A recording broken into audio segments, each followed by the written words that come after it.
I'm Megan Skidmore, and welcome to the Beyond Thanks the for Shadow listening. of Doubt. I'm a to woman, part one daughter, of sister, my interview spouse, with Anita mother, Ervin, life coach, Move and In person of Closer. faith on a mission Be to sure to normalize subscribe asking and follow questions to be and notified allowing doubts on a first faith journey when part and 2 all aspects publishes of life. this Join coming me as Friday. I bring this traditionally And while taboo you're at topic it, out of the shadows please of shame and into the light. I firmly believe we normalize through more leave talking a and 5-star engaging in review discussion. on More talking Apple peels back, Podcasts exposes, and erases the layers of shame associated or on with asking Spotify. questions and allowing doubts. When we are more authentic about our journey, we are more powerful because shame has no power in the face of authenticity.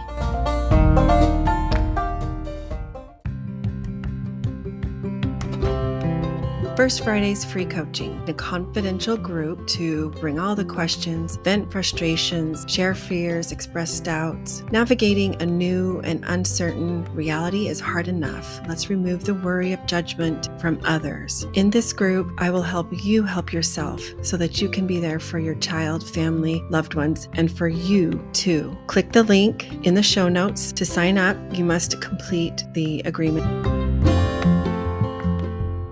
Welcome, everyone, to Beyond the Shadow of Doubt. For today's episode, I have a very special guest with me. I have wanted her, hoped that she would be able to come on for quite some time. And so the fact that we're able to have this conversation today is so deeply meaningful to me. So welcome, Anita, to the podcast today. Thank you. I'm glad to be here. Anita is a fellow mama of at least one child who identifies as LGBTQ+. I believe there are more. We're up to 2 for sure. Okay. But I want you to have the opportunity to introduce yourself and share with our listeners about you and your background and, your origin story. So I'm going to turn it over to you. Sure. So by way of introduction, my husband, Ben, and I have been married almost 25 years. We actually met within days of returning home from full-time missionary service in our church. We actually got home 2 days apart. So we were the 2 awkward return missionaries in the single adult ward that talked to each other because nobody else wanted to hear about our mission stories.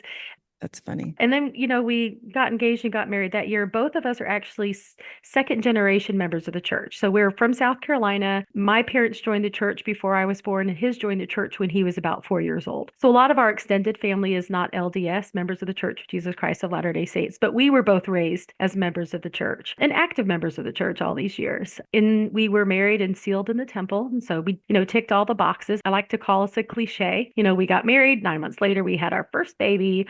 Within 10 years, we had a minivan and 4 kids. So it was, I was even a stay-at-home mom for a lot of years before returning back to work when our youngest went to kindergarten. So I would have always said that we are middle of the road on the covenant path members of the church. So we went to church every Sunday. We accepted every calling. We did family home evening. We did scripture study and prayer at home. Mostly consistently, but life is busy. So I don't know that we sat down and read like chapters together with our kids, but we've always tried to follow the manuals and do all the things that we've been asked to do as faithful Latter-day Saints.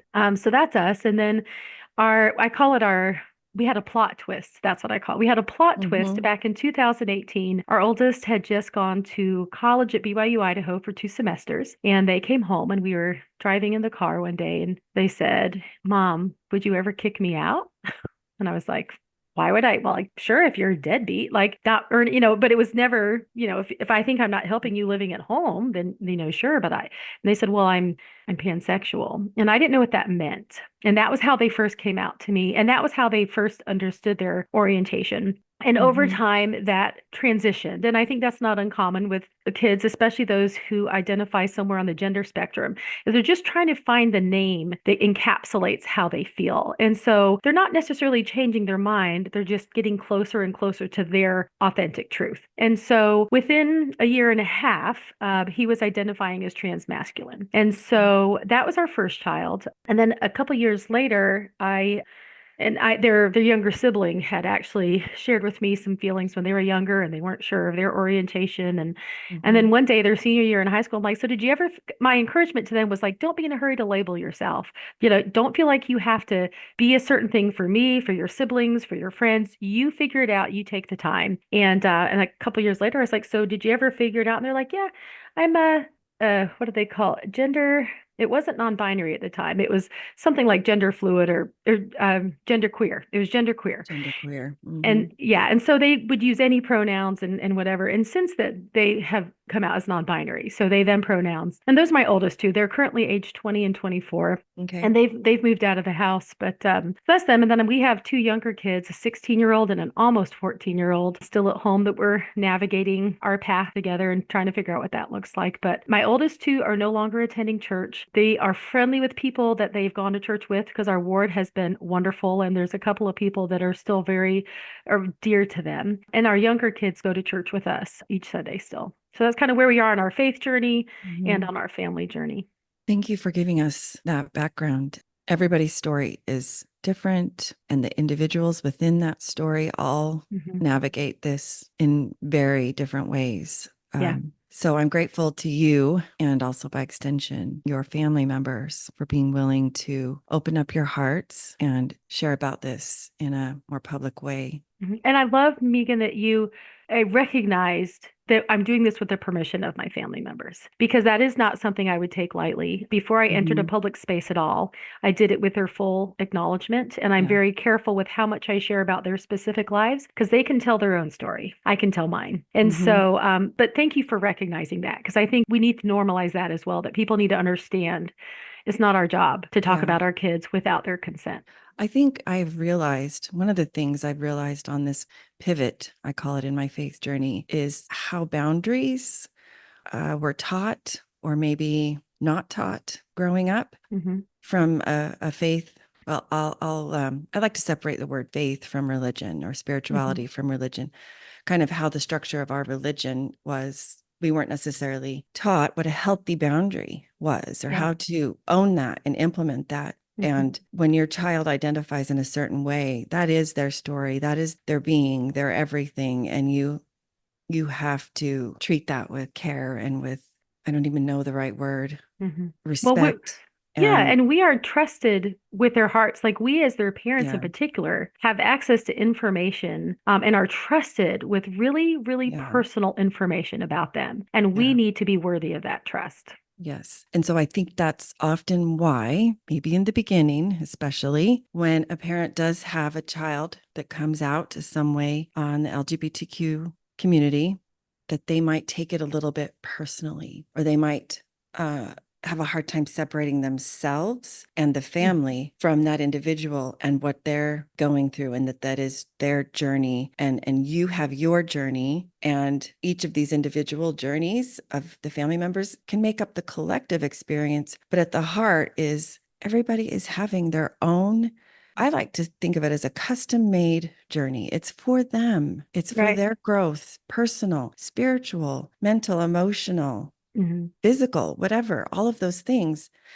And so can you talk a little bit about kind of when you, what word did you use? I used pivot. You used something else. I called it a plot twist, but it led into a paradigm shift when it came to my faith. Okay. So I think, this is a good way to. So can I ask if you would share a little bit more about what that was like for you? Because it has been some time now. It has. It has been actually, so 6 years. It's hard to believe. Hard to believe it's been that long.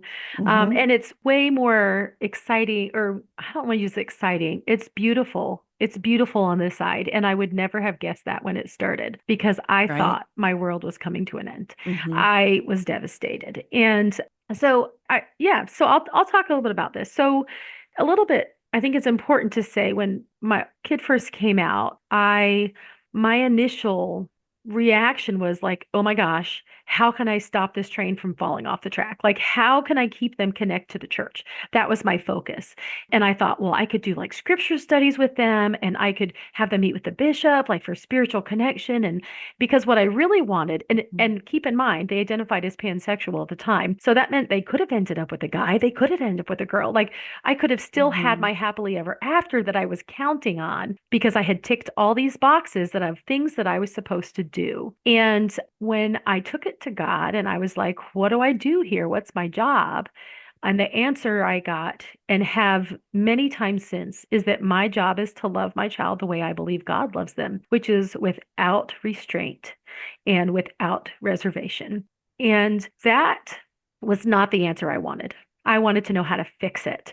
Mhm. And I will say, I think every family, we have to give ourselves grace, because when I think back to how I handled those first few months, I was doing the best I could, and I was trying to have space and grace and all those things and treat them exactly the same way, whether they were interested in the same gender, a different Mhm. gender, like just have the same kind of rules and standards for all my kids, regardless of their orientation.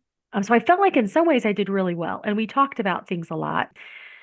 But there's things that I wish I could have done better, or I understand better Mhm. now. And Mhm. so, but anyway, so what that did though is it really kind of shook my beliefs, because I already knew and I already believed and understood that orientation is not a choice. This is something Mhm. that is, we don't fully understand the why, right? Are they born that way? Is it a learned behavior? Is it a lot of socioeconomic or like social Yeah. influence? Like, who knows? Who knows? I just know that this was I mean, they didn't even watch very many PG-13 movies, much less rated R. I was trying to do Right. all the right things, Right.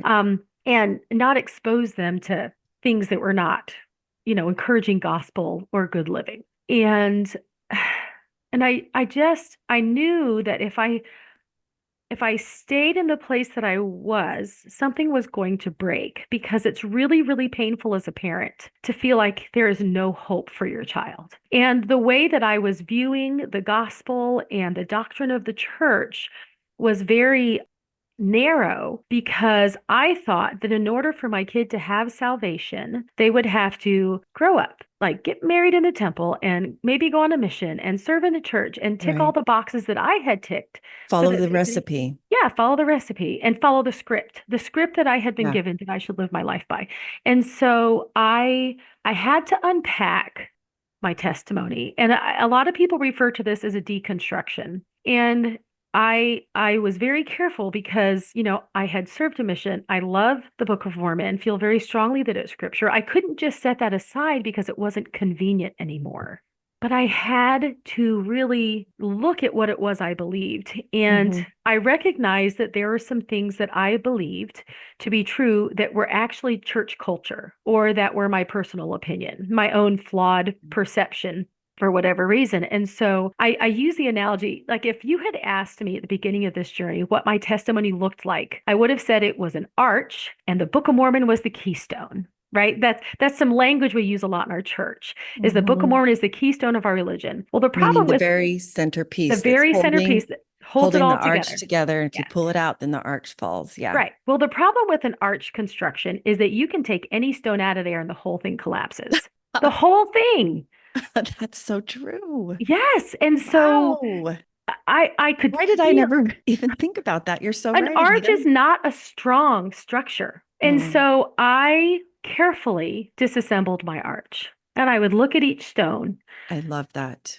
and I set it aside because I loved my testimony and the sense of worth and belonging that I have always found as a member of the church.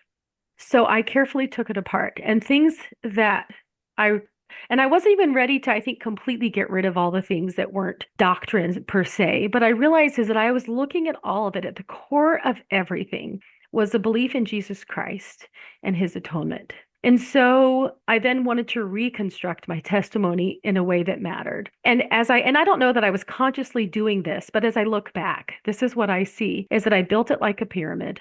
Mhm. And at the foundation was Jesus Christ and his atonement. And what I would say early on is I don't have all the answers, but I know that Jesus is big enough to handle the complexity of our mortal lives. Mhm. That's it. That's all I needed to know. I know that he loves me. I know that he's fighting for me. I know that he's fighting for my kids. And as much as I love them, God loves them more. And he did not send them here to fail.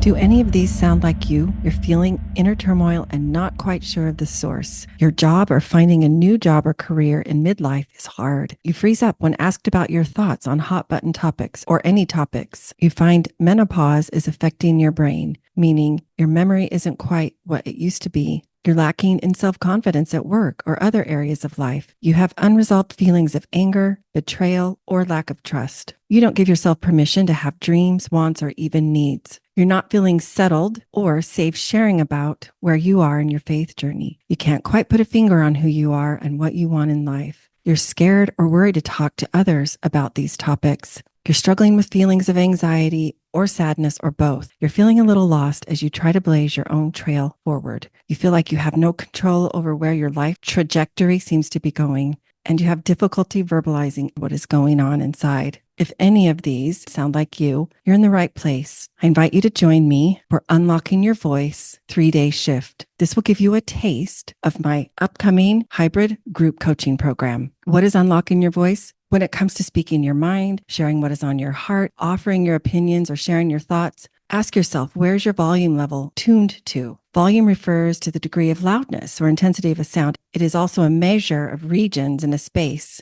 occupied within the boundaries of a three-dimensional solid, or length, width, and height. Think cube-like. Join me for 3 days as I introduce you to the 3 keys that lead to at least 3 shifts needed to unlock your voice, needed to increase the intensity or loudness of your volume. These 3 keys are core values, emotional resilience, and identity work. In other words, learning to identify and then separate yourself from the stories you've created around the circumstances of your life. All those participating in the 3 days mini course get access for free to the first day, the jumpstart session of my 14-week hybrid course, Unlocking Your Voice, on September 19th. Click the link in the show notes to register, which will also give you the links to the virtual Zoom meetings, as well as the link to the free Facebook group.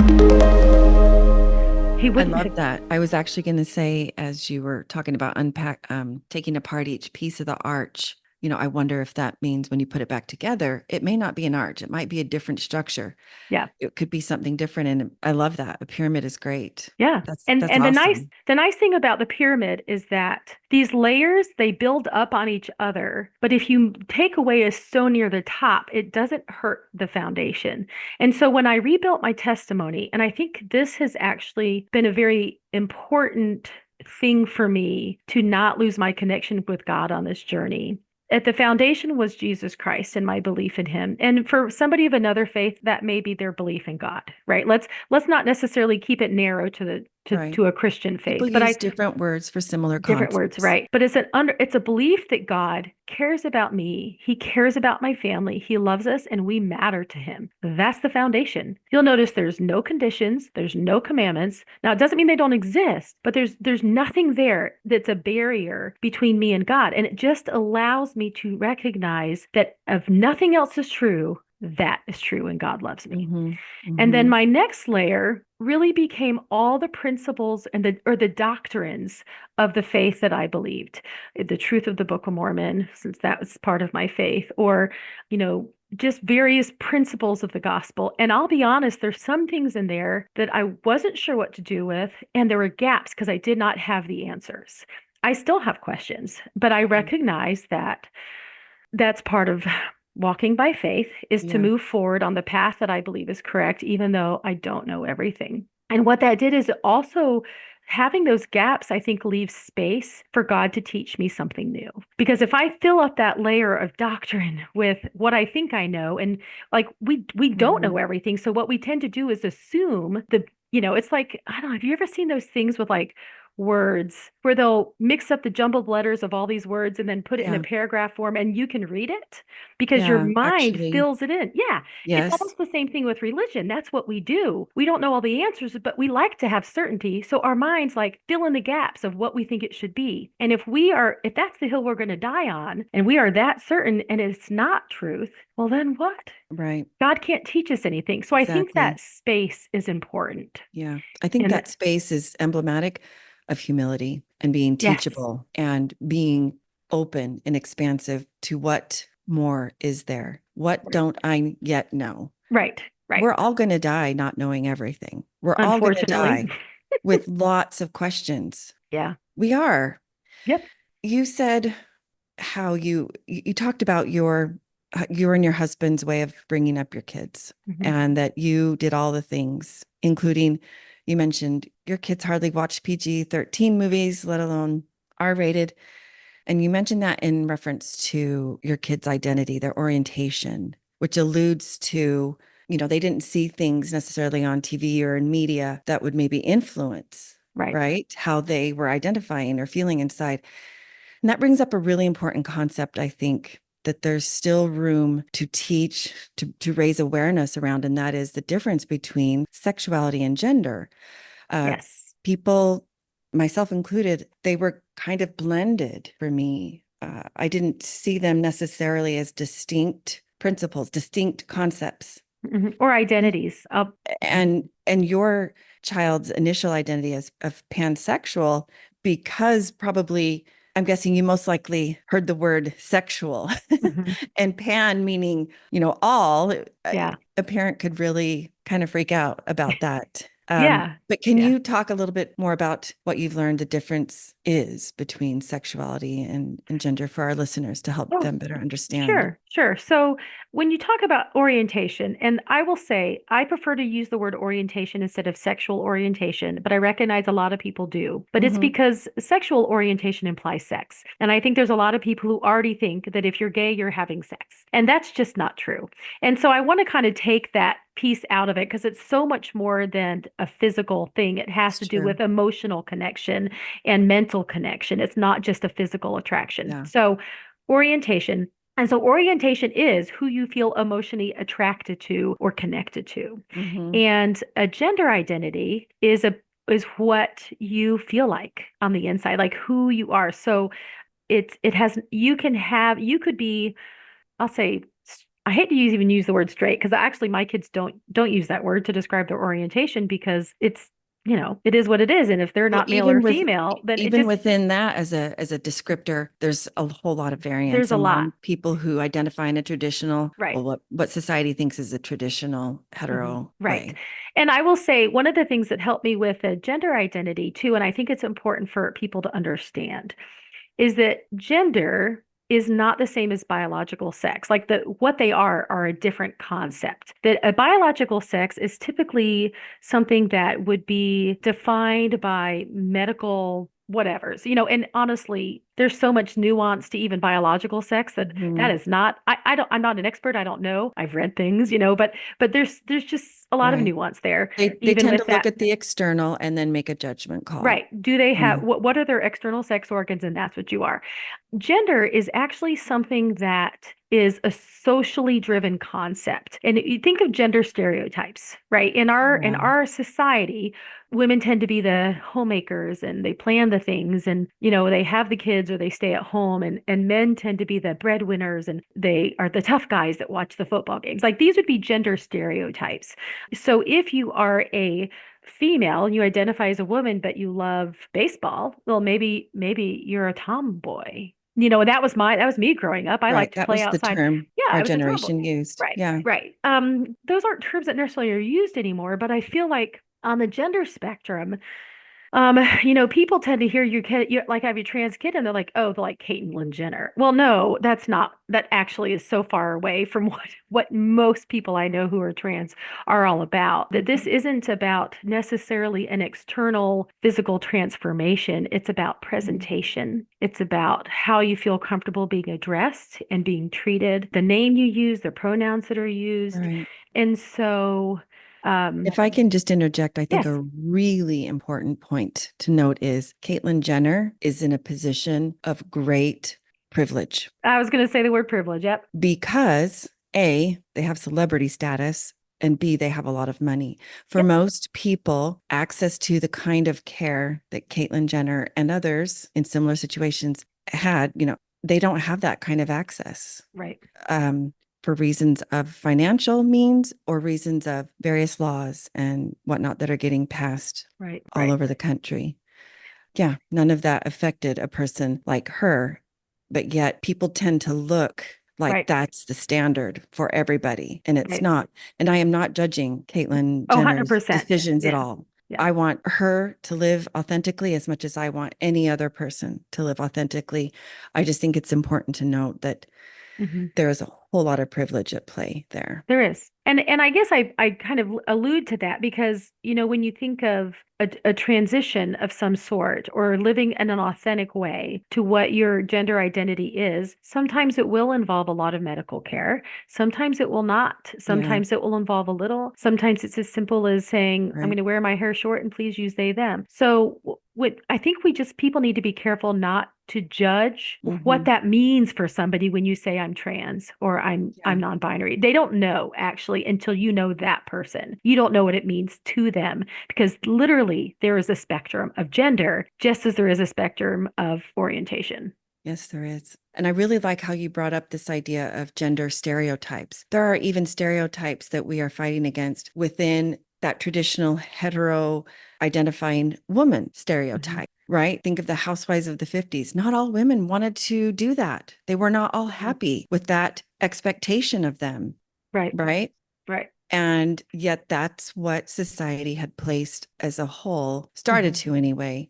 And that eliminated a whole lot of, or excluded, I guess, a whole lot of folks, the single parents or mothers, those that maybe never married but Mhm. had children, those that did marry and Right. didn't have children. I, And I I will mean, just say, a whole bunch well, and I were would like to point excluded. out that these gender stereotypes within church culture, specifically the church that I'm a part of, so the LDS church, these gender stereotypes that the girls are going to grow up and get married and do all the things is actually very, very painful for people who don't have the opportunity to marry or aren't able to have kids. Like it Yeah, really questions their value and identity, right. and they experience judgment as well. So gender stereotypes are super I would use the word toxic. I just feel like it They just puts these are. expectations on people that can really be painful when try Hmm. as we can, we just cannot meet them, whether it's because I can't identify with that gender because of my gender identity or because I can't check that box because life has not given me that opportunity. I can confidently say that affects those of other conservative faith backgrounds. I've talked with Right. enough. I think it's not just limited to the LDS faith background.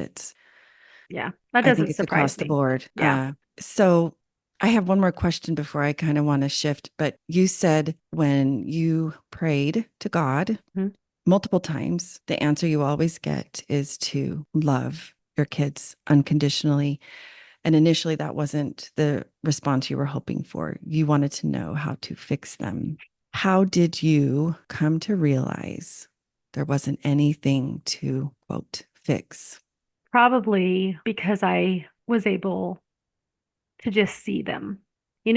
When you approach a relationship thinking, I'm going to figure out how to help them be better or different, Hmm. it blinds you to what is. And when you approach a relationship and you look at them and go, how can I love you better? Then you see them and you see that their souls are so beautiful. And there's nothing wrong with that. Hmm. There's nothing wrong with that. There's And so any much journey, right right? with it. And any journey that they need to be on in their life really is one that it's such a personal journey that they can only take if they're connected with God. And why in the world would they connect with God if they think he's judging them? Yeah. And I think it's important to say that the way our kids feel about God is influenced by the way their relationships with us. And I'm going to use my example growing up. So my dad actually passed away when I was a teenager, but growing up in the house, my parents separated when I was 11. But prior to that, my dad was dealing with a lot of pain in his life and was very angry a lot. And so I was kind of scared of him. I'm not going to lie. He Mhm. didn't physically abuse us or anything like that, but I was scared of him. And so I grew up feeling like God was an angry God. Mhm. And so I did not want my child to think that God could not love them as they are because I couldn't. Their mom, if I have their mortal mom, the one they know, can't just love them, then why would this distant God that they don't know yet? How in the Yeah. world? So I knew that that would impact. And I don't know that, and I can't speak to their spiritual journeys, but I think there was a shift, and I think this is important to mention in how we taught our kids at home before and after this plot twist and paradigm shift, because before it was all about keeping the commandments and checking the boxes and doing the rules. And after the focus was been connect with God, connect with God. connect with God. Jesus is your Mhm. best friend if you let him, because I Mhm. know that their best chance for happiness is to have that divine connection, Mhm. because that's what's given me the best chance for happiness. That's where I find peace. It's not through going through the motions of going to church and saying my prayer. Yeah. It's the connection. Absolutely. I think for me, that's why I have had to make a distinction between the organization of religion and our spirituality, our connection to God, to the divine. It's just proved to be too dangerous not to do so, because when organizations, some religious organizations, have, we'll call them policies. For me, the words policy, doctrine, tenets, it kind of gets, they for me describe a very similar thing. And when those become, I'm going to choose my words, when they are actively causing pain, hurt, discrimination, exclusion, I don't want my family, my children associating that with the God that I have come to know and Right. and learn to connect with. That is dangerous, because I want them. You said, why in the world would they want to connect with God if they feel judged? Right. And they don't, right? Right. There's so much pain there, though, when that connection is made and they see those rules, policies, tenets, whatever, as coming from a God who supposedly made them. I mean, that's confusing. It is. That is a really strongly mixed message that causes so much heartache and pain, and frankly, loss of life. It does. Some youth see it better off if they unalive themselves. Right. And that is the truth of this situation. And so this leads me to kind of what I wanted to shift. I see you wanted to share Mhm. something. Well, I was going to say, and I think will also segue into that. So when I talked about my pyramid of faith, I actually separated out the church as an organization, which would include policies and rules, Okay. from doctrine. And I did that because to me, those are separate things, because Mhm. the things that I believe are doctrine, say from God, are different from the rules that I see are created by man or people in general. People are flawed and they're going to do things that are painful. And so by separating that out even further, it helps protect my faith in some of the truths and the doctrines that I believe, so that I don't Mhm. have to throw it all out because this piece is painful, because this piece can change. Mhm. Yeah. So I have a question for you. We tried to connect back in the spring to have Hmm. this interview, and the timing just wasn't right. Right. You and I actually reached out to one another. I don't remember who reached out first. Yeah, I actually But sent you a message because I knew it was time that this needed to be a priority. tell me what was going on for you that made you think that. So I received a message and saw that periodically our church handbook will get updated. And as part of that update, it included policies around transgender members of the church, or gender non-conforming. I like that term because it's, I think, Mhm. more inclusive. True. And embedded in that policy is a resource for local leaders, which includes some more specific rules and guidelines that are actually were excruciatingly painful for me as a parent who Mhm. is trying to I'm trying to fight for a place in the church for anybody who wants to be there. And the policy itself was very exclusionary and restrictive, and it was just very painful to read. Mhm. I expressed it to a friend of mine. I was like, I feel like I've just been punched in the face. Like I was not expecting it. Yeah, Um, I feel that.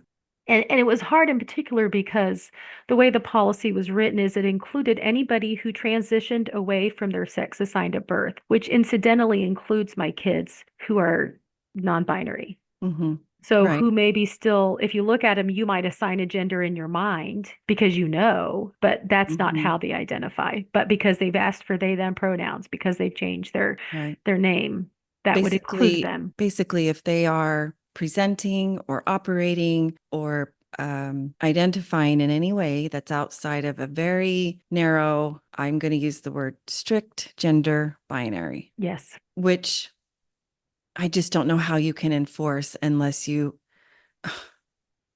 Yeah, I mean I'll tell you. nobody's going to say lift your dress up, not to sound crass or anything, but what are we talking about here? What about Right. those women who come in pants? Hmm. Or It, in some cultures, the men actually wear a skirt-like piece of clothing. hmm Well, and there's Mm, no, I remember one time, and the church has a history in the past. They've had other policies come out that have been similarly painful. And I don't want to go down that rabbit hole. That's not the focus Yeah, of this conversation. But I yeah. remember at the time, my brother said he always asked himself, where is the love in this policy? Like, where is the Hmm. love in this? And he could usually find it. And when I read the policy updates, I looked for the love. And I got to be honest, I don't see it.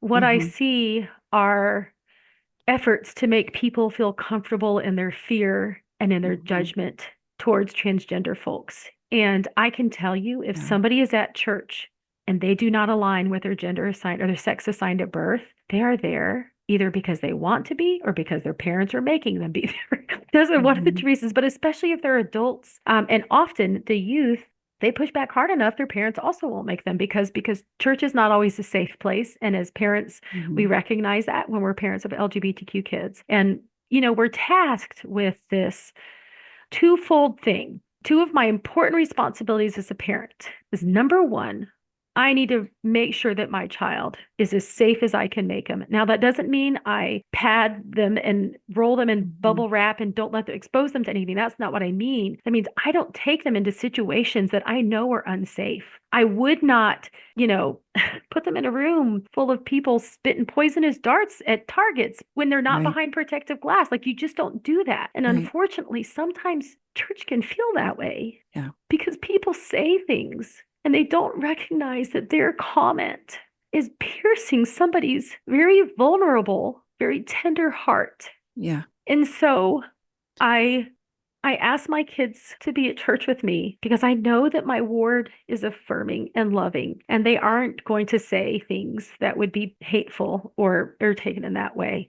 Or that they But would try to avoid them or right, they're not walk going to be around, othered. Right. make a point to walk around them to the other side of the room or avoid Yes. talking to them or Yes, they things are like that. loved. They are loved in our congregation. And so it's important for me that they come because Hmm. I want them to feel that community and connection. But the other responsibility we also have as parents is to try to guide or make space for our children to connect with God. Like there, we have a Hmm. spiritual responsibility. And so part of the way that I personally try to meet that responsibility is that I bring my kids to church so they can have communion and community with other faithful people who believe in the same God and can hopefully grow their faith. And so when that community becomes less safe, that sure makes it a lot harder for me as a parent Right. to do my job. Right. And I just want to acknowledge that your description of your ward is not always the case. And a That ward is is another true. word for a congregation, basically your Yes, faith community that you meet with regularly. And not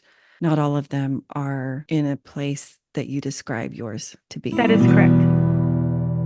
Thanks for listening to part one of my interview with Anita Ervin, Move In Closer. Be sure to subscribe and follow to be notified first when part two publishes this coming Friday. And while you're at it, please leave a 5-star review on Apple Podcasts or on Spotify.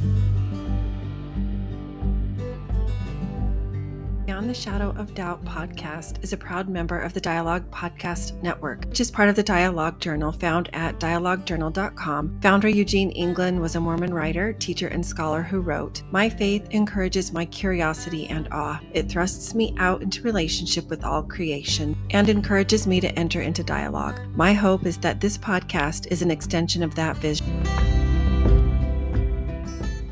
Hopeful Spaces is a Dallas Hope Charities component of Hopeful Discussions, sponsored by Mercedes-Benz Financial Services USA. It's a free monthly parent, ally, or caregiver support group facilitated by Megan Skidmore Coaching. Email chc@dallashopecharities.org for more info.